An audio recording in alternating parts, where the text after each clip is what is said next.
Kwe, Milisantin Kashun, Ekwantit Nutin. My name is Melissa Mullen Dupuis. I am from Ekwantit. I'm part of David Suzuki Foundation. I'm responsible for a boreal program. I'm also an animator, a host for Kwe Kwe, which is the first francophone national radio show in Canada with French CBC. And I am here today to talk about reconciliation. But since we did not choose our colonizers, I hope you will forgive me. I will do the rest of the interview in French just to make sure that I can connect both our realities together. Alors, quoi, mon nom, c'est Melissa Mullen-Dupuis. Je fais partie de la Fondation David Suzuki. Je suis responsable de la campagne boréale, mais je suis aussi animatrice de l'émission Kwe Kwe, qui est la première émission nationale francophone autochtone de Radio-Canada. Et comme je le disais en anglais, on n'a pas choisi nos colonisateurs, donc je vais faire l'entrevue en français pour pouvoir partager nos réalités qui sont quand même différentes, mais très semblables. Bonjour, Harriet Visitor and Anishinaakas, Achigos Aigani, Kandonji, Thunder Bay, and Lunchaba. My name is Harriet Visitor. I live in Thunder Bay and I'm from Sachico Lake First Nation. I am a master's student at Lakehead University in the Indigenous Education Master's Program.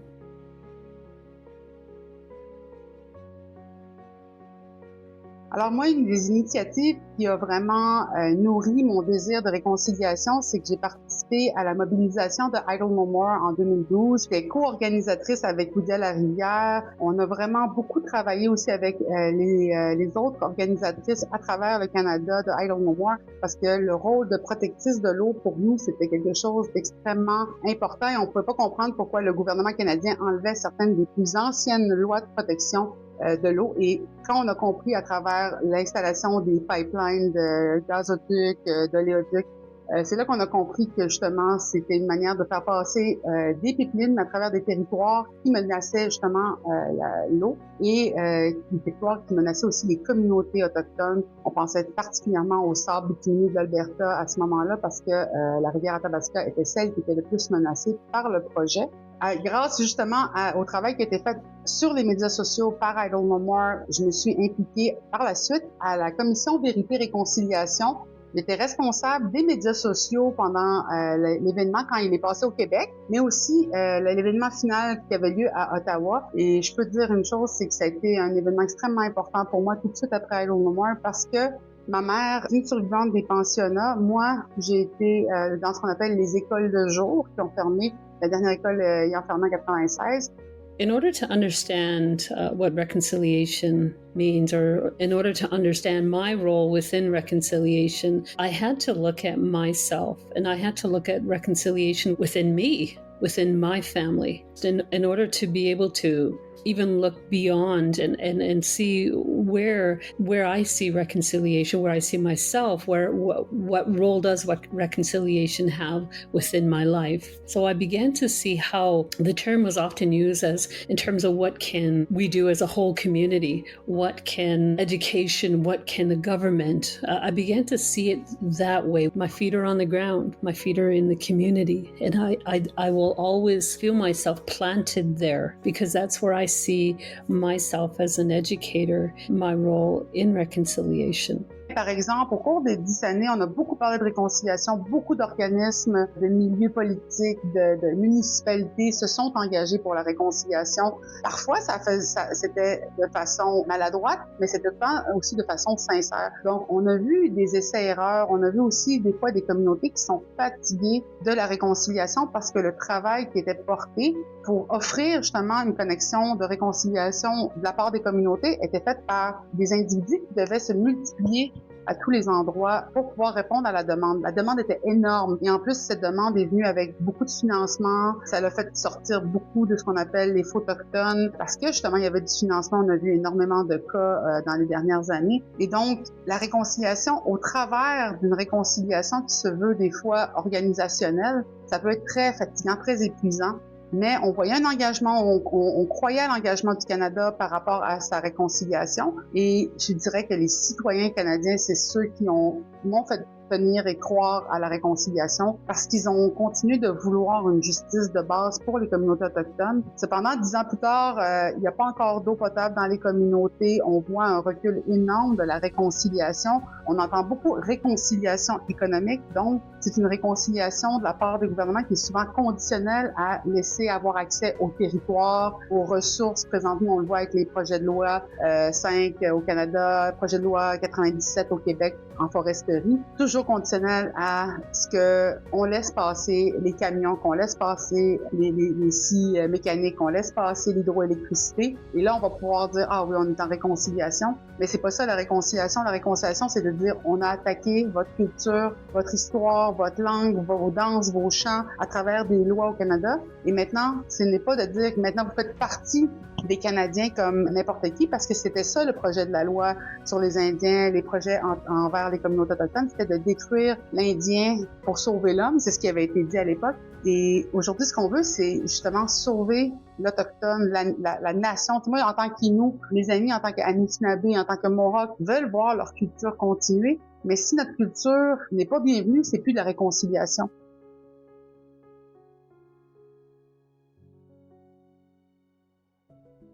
Ils nous voient comme un grand groupe, les Indigenous, les Autochtones, mais on est des communautés, on est des nations. Fait que les meilleures conversations de réconciliation que j'ai eues, c'est avec mes voisins, c'est avec mon village, c'est avec les gens qui sont proches de nous. Et donc, moi, je crois beaucoup à la réconciliation au niveau des petits groupes, de ceux qui nous côtoient, qui vont nous connaître, qui vont connaître mon nom en tant que femme Innu, qui vont connaître le nom de ma rivière, qu'on va partager la même rivière d'ailleurs, donc on va vouloir vivre ensemble.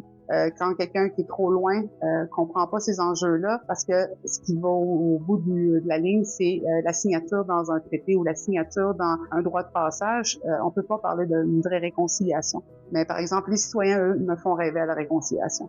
I think the best way that we can educate people about truth and reconciliation, for me, begins in education, begins in schools, begins with educators and administrators and students and families. It begins with having a conversation. It begins with dialogue.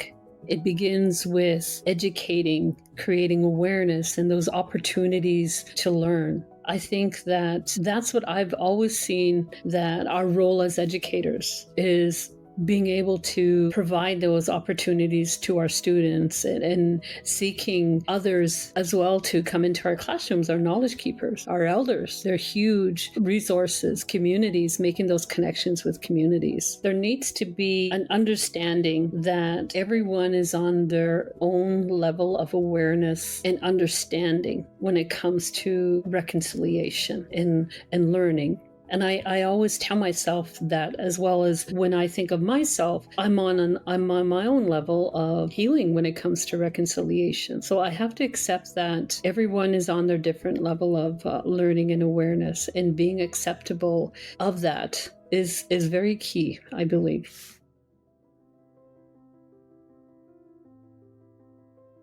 Je pense que à travers tout ça, s'il y a un message que je vois qu'on doit connaître, c'est vraiment de nous humaniser, de nous voir comme des individus, mais aussi comme des collectivités, parce qu'on a toujours défendu le territoire, nos communautés en collectivité.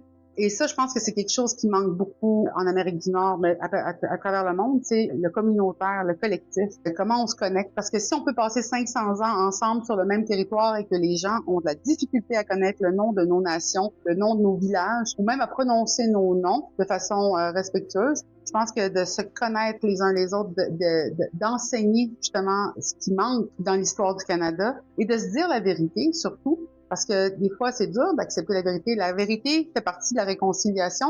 Et bien, des fois, la vérité, elle est dure, elle n'est pas belle.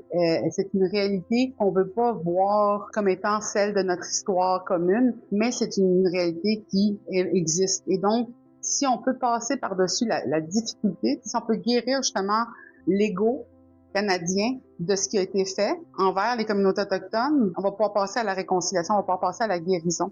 Parce que sinon, c'est du gaslighting, on nous fait croire à une réconciliation qui ne pourra jamais arriver. Donc, c'est très complexe, mais les 94 recommandations, c'est un point de départ. Mais ça doit être tissé de façon humaine dans la société.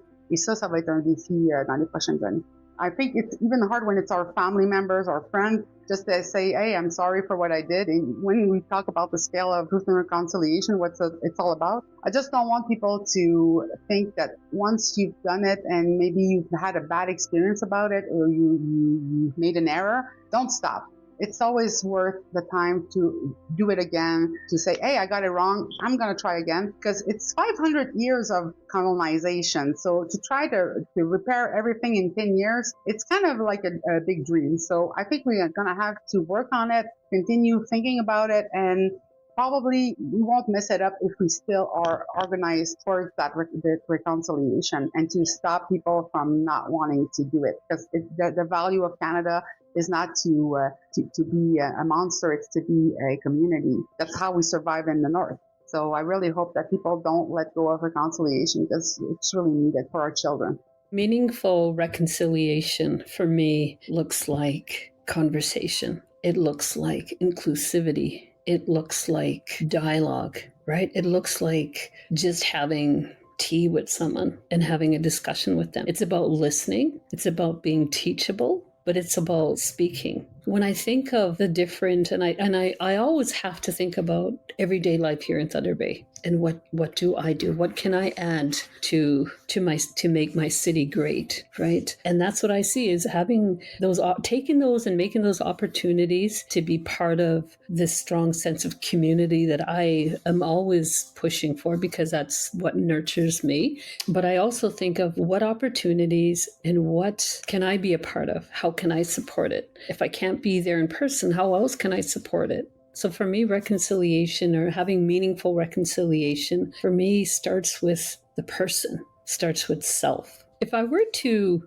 select one action, it would be for everyone to actually look at them, to read them, and to look at what can I do? If we look at the 94 calls to action and we look at the ones that are actually completed, we're not doing enough. Collectively, we're not doing enough. And I think we need to really not wait for anyone to do them, but actually let's start it. Let's see what role and where can we begin to work on those calls to reconciliation. And one that we don't need anyone to complete is actually to read them, to learn about them, to explain them, to talk about them, to share with others, and trying to understand, well, what does it mean to you? And acknowledge how important they are in our lives and how important they are in our children's lives. And so for me, it's always about reading to understand, therefore we can learn.